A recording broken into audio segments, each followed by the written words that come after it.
Hey everybody, Nick Espinoza, your chief security fanatic here. Don't forget to subscribe. But today, we're going to be talking about something that I've talked about off and on for a while now, actually, and that is AI propaganda, AI slop, etc., etc. Now, John Oliver of Last Week Tonight, you might have heard of him, had a really good segment on AI slop in his previous program a few days ago. But I want to talk about the propaganda that we are seeing that is very pro-Iranian because it, quite frankly, is invading social media. Now, San, Forbes, and a couple of others had really good write-ups on this, but here's what's going on. And the reason why we need to talk about this is because pro-Iranian imagery being generated by artificial intelligence is now proliferating across social media, and it's generating tens of millions of views. That's the concern here. It's not that it's Iranian, it's that the views that it's getting, and that's for any propaganda. But the content, for the record, has seen an uptick in the wake of basically both Israeli and U.S. attacks on Iran. So the proliferation of AI-generated photos and videos is blurring the line between fiction and reality as more people are relying on social media sites such as X, Facebook, TikTok, etc. for breaking news on basically stories like the war in Iran. And that is actually one of the arguments that I've made forever and ever and ever. If we have just a complete stream of media info, whatever, as it's happening in real time, it is so unbelievably easy to insert information that is demonstrably false into that narrative. I literally did a segment on basically the Pakistan-India conflict where it got to the point where essentially it invaded India's major news publications like the ABC News of India, known as NDTV, and some others, where they were literally telling these videos or showing these videos on air saying that they had obliterated Pakistan, which was not true, etc., etc. So the examples here are really starting to ramp this up as well, because a video posted to X on June 14th appears to show a widespread destruction, essentially, of Tel Aviv. That's basically a city in Israel, and it was caused by Iranian missiles. If you are looking at this post, that was viewed almost 2 million times. And eventually, a disclaimer was added to the post that revealed the footage had been posted on TikTok on May 27th, the day before, or rather days before, Iran's retaliatory strikes on Israel, calling itself, and this was the account was calling itself artificial resistance or artificial intelligence resistance. That's exactly what we're talking about here. How many people got that memo? They saw that and thought, oh my God, Iran just completely wiped Tel Aviv off the face of the earth. And maybe you're cheering, maybe you're horrified, maybe you're something in between.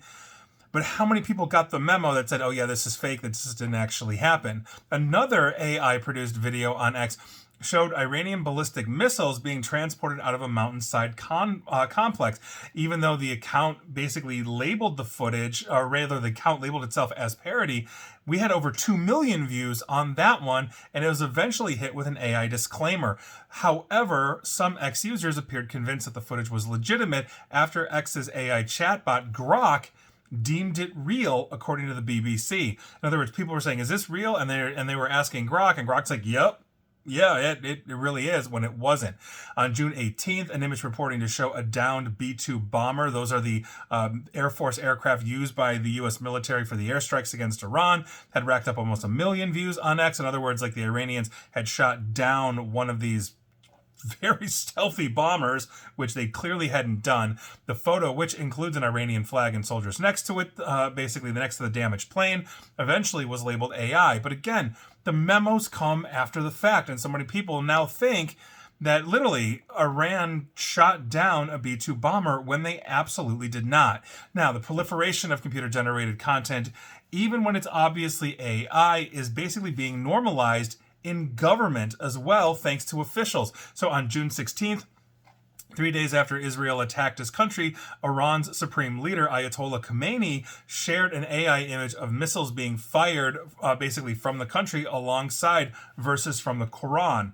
In other words, Iranian missiles were basically being launched. They had images of the Quran, etc., etc. That didn't happen at that time. Essentially, an Israeli official shared an AI-generated image as well, showcasing an image of Ayatollah Khamenei inside a broken egg. That's obviously a little different, right? Because you would know that's fake, but missiles getting launched, I mean, we've seen this from North Korea. We've seen this propaganda all over the place. How many people thought, oh my God, yeah, we're doing this. Or Iranians thought, yeah, our Ayatollah is taking it back to the Israelis or whatever, right? These are the issues. Now, in total, the 3 most viral AI propaganda videos, according to the BBC, racked up a collective of more than 100 million views on multiple platforms. One prolific account on X, known as Daily Iran Military, basically saw its followers double from about 700,000 to 1.4 million in just 6 days after it released a series of AI videos. And that's the other side of the problem is somebody's looking at that saying we can monetize this, and so they're going to release even more. And this is the problem. We've always known about the fog of war, right? Things happen that we can adjudicate later, but when we have so much very fast, instantly able to thousands potentially of pictures and videos a day being pumped out and generated over these issues, you literally can set countries on the brink of war when everything is de-escalating. Or maybe things you think happened didn't happen, and now everybody's riled up and is calling for war when they shouldn't be. These are direct, genuine problems thanks to the creation of artificial intelligence. It's the one thing humans have created that can truly think for itself. And by virtue of that, if we are letting it loose without any kind of guardrails or ethics to say, yeah, let's do a whole bunch of, pro-Iran, pro-Israel, pro-US, pro-North Korea, pro-whatever propaganda, and then put it out there for the world, and people believe that, that's an issue. This goes above and beyond the fake news issue that we've had in multiple presidential administrations here, not to mention fake news issues in elections all over the world, where demonstrably false articles would be written. People would believe this because it basically confirms their bias for or against something, and then they don't get the memo. And they go to the polls, they go to the voting booth, and they believe all of the junk that they hear. This is a big, big issue. And so I think that we need to take a step back. We need to put some kind of guidance and regulation on artificial intelligence and the creation of these kinds of things. And they're cutting the trust and safety teams. X, aka Twitter, Facebook have all cut their trust and safety teams. Mark Zuckerberg famously, who should be in jail for the record, famously came out earlier this year and basically said, yeah, we're going to do this. We're just going to go back to our roots. We're going to get rid of fact checkers, all this kind of stuff. Literally on a video. Terrible.